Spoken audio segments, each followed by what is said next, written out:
Hey there, so today we have another video and I thought I'd combine two videos. So this is episode 1500.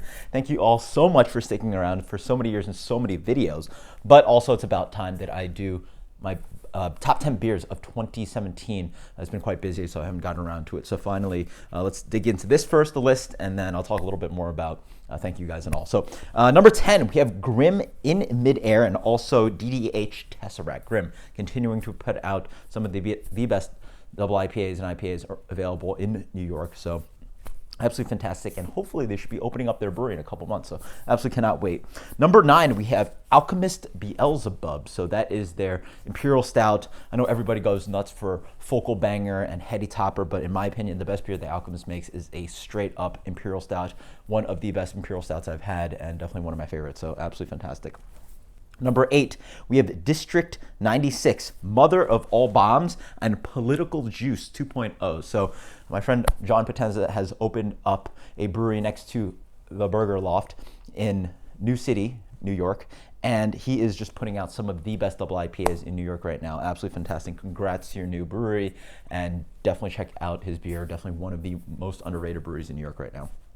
Number 7, we have Brasserie de la Senne's Terrace Boulba. So this is just classic beer that industry people, I think, end up drinking. A lot of people that have been drinking beer for a while. Definitely my palate has changed through the years, and this is just a light, delicious, slightly yeasty, Belgian, hoppy, delicious Belgian ale. Absolutely fantastic. Just great drinking beer, and definitely opened my eyes up to a little bit more evolution of my palate and the kind of beer drinking that I do.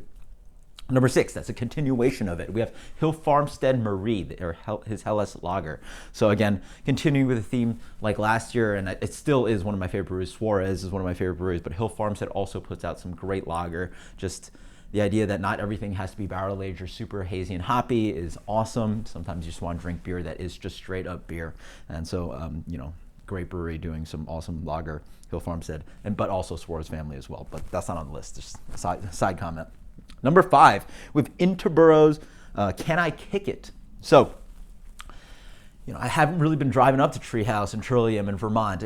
Just been busy, but also the necessity to do so really has not been there because New York City has just exploded with so much good beer.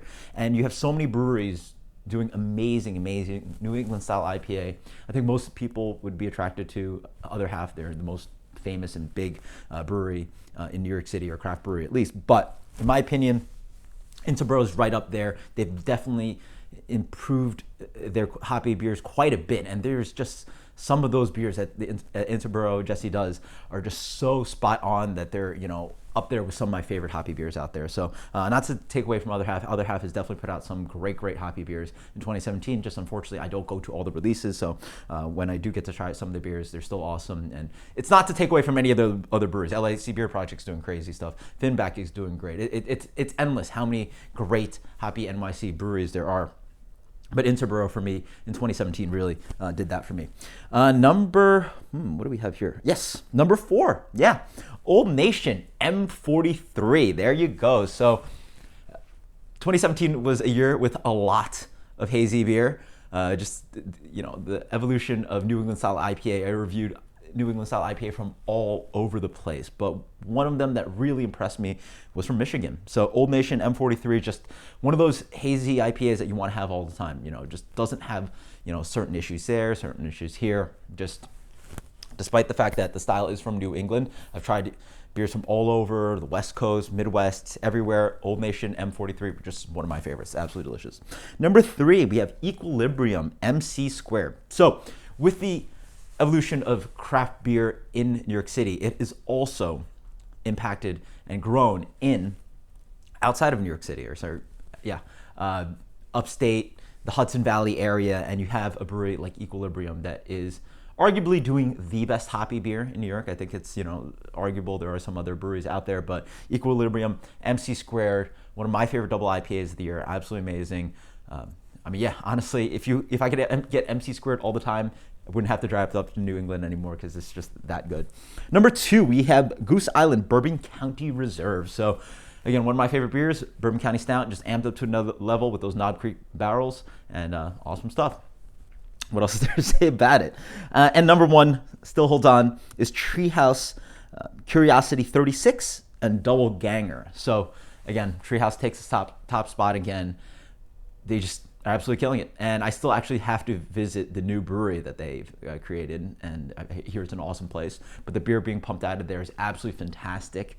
And what can I say? They're just continue to be my favorite brewery. I wish I had more beer from them in 2017, but still they continue to be my favorite hoppy brewery. So just absolutely killing it, and it's just something magical about those Treehouse beers, and nothing's changed about that in the years that I've enjoyed beer. So anyway, speaking about episode 1500, again, I want to thank you all so much for the support and sticking with me.